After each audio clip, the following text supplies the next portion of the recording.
Hi guys, Olive here.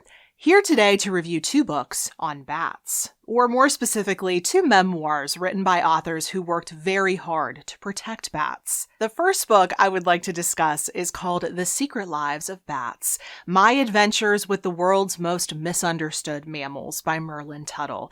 This book was published in 2015 by Houghton Mifflin Harcourt, which is now Mariner Books, and my paperback copy that I purchased with my own money comes in at 304 pages. The author of this book has spent his entire career and essentially his entire life being infatuated with bats, or the small flying mammals that have definitely gotten a reputation over the centuries of being dangerous or frightening, probably in no small part because they are nocturnal and there are a few species of vampire bats.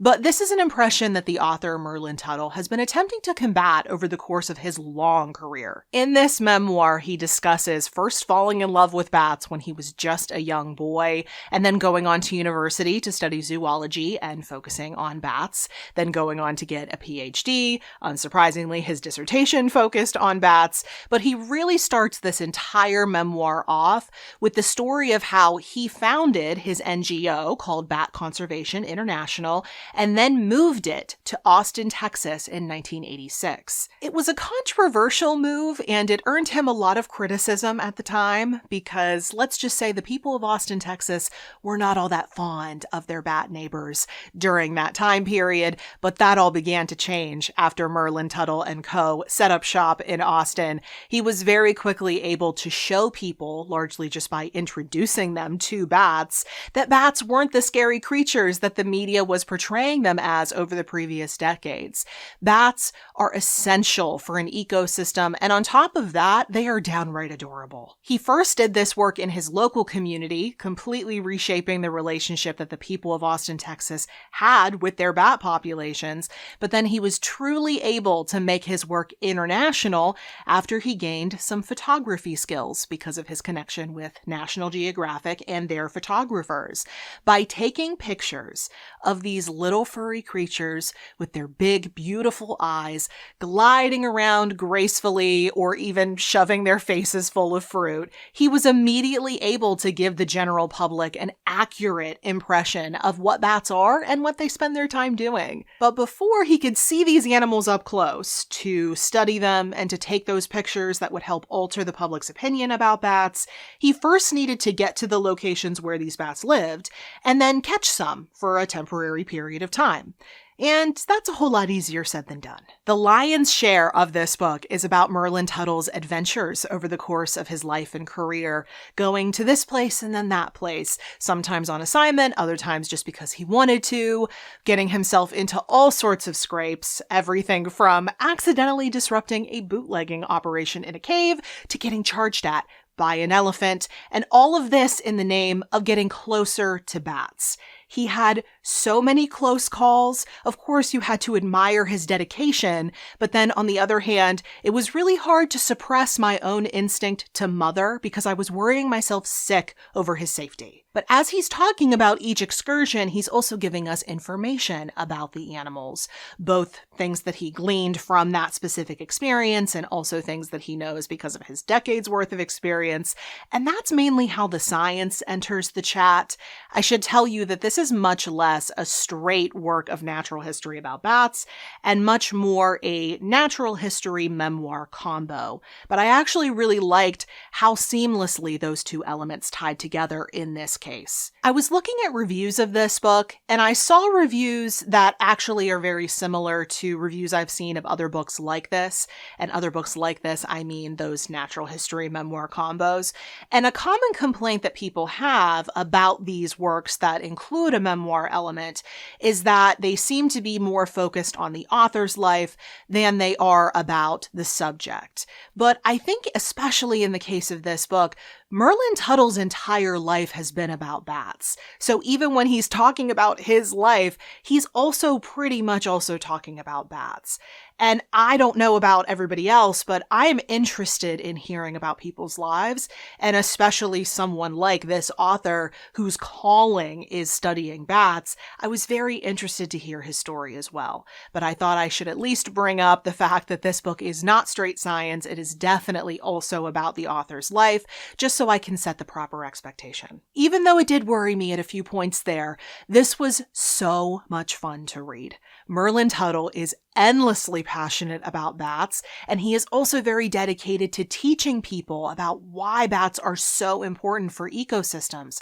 Everything from pest control to pollination and beyond. You will learn so much about bats by reading this book, but you will also come away from this reading experience feeling really grateful that we've had someone like Merlin Tuttle out there educating people about bats and doing his absolute best to protect them. But that brings me to the second book that I would like to talk to you about, because it is another nature memoir combo about a man who's working to do some good for bats.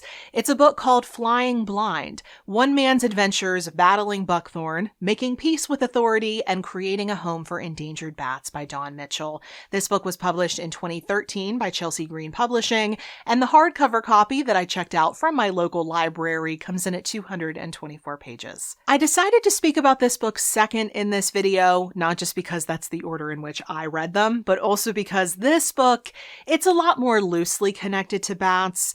In this book, the author tells the story of first acquiring the Vermont farm where he started his family and still lives, but then he goes on to talk about his later life after he retired.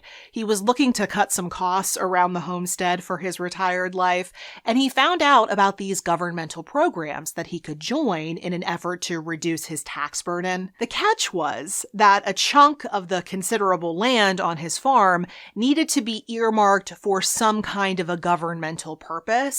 And since endangered Indiana bats had previously been captured on his land for research purposes, the plan for his land was to transform it into an ideal habitat for those bats. To get that habitat ready, though, took a lot of work. I'm talking years worth. The author had to talk to a lot of government people, but then also forestry and bat experts. Some trees in the woods needed to be cleared out in order to make space for the ideal roosting trees, but before he could do that, he had to go to war with the invasives coating the forest floor, particularly buckthorn and garlic mustard, because that additional sunlight would have allowed them to take over the entire woods. While he did all of that over the course of years, Don Mitchell had a lot of time to confront the issues that he's always had with authority, something that proved to be challenging on more than one occasion as he dealt with all of this governmental oversight. Over the length of this book, he does a lot of thinking about his late father, the source of those authority issues, and he really attempts to dissect why he thinks his father was the way that he was. It can get dark at times, especially toward the end of the book. But when you finish the book, you do get the sense that this whole project, doing something good for the bats, but then also giving himself the space to really consider his own family's history, brought him a lot of peace. So yes, this book is indeed a whole lot more about the author than it is about the bats, but they do make appearances, especially right at the end of the book. And surprisingly enough, it's actually this book that talks a whole lot more about white nose syndrome, which, in case you don't know, is a fungus that's growing on hibernating bats. It is killing them off in very alarming numbers, hence why making a bat habitat is a government priority. But you may be shocked when I tell you that for a book that includes a whole lot of governmental bureaucracy and descriptions of manual labor, this was an absolute delight to read.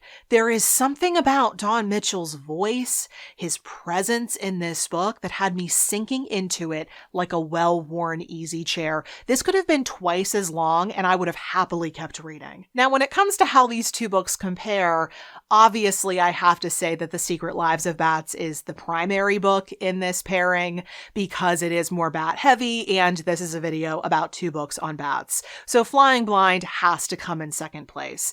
But having having read both of these books and back to back, I can tell you that they do complement one another rather nicely.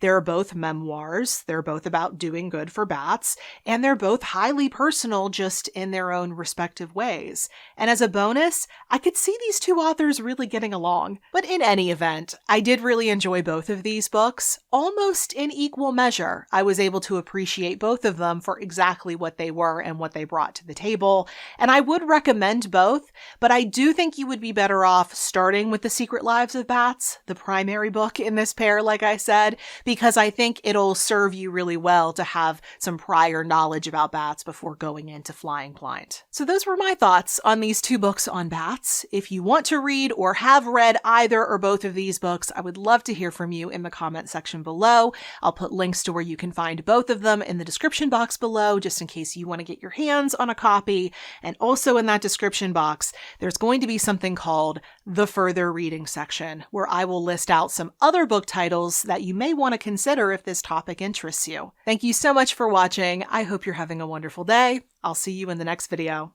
Bye.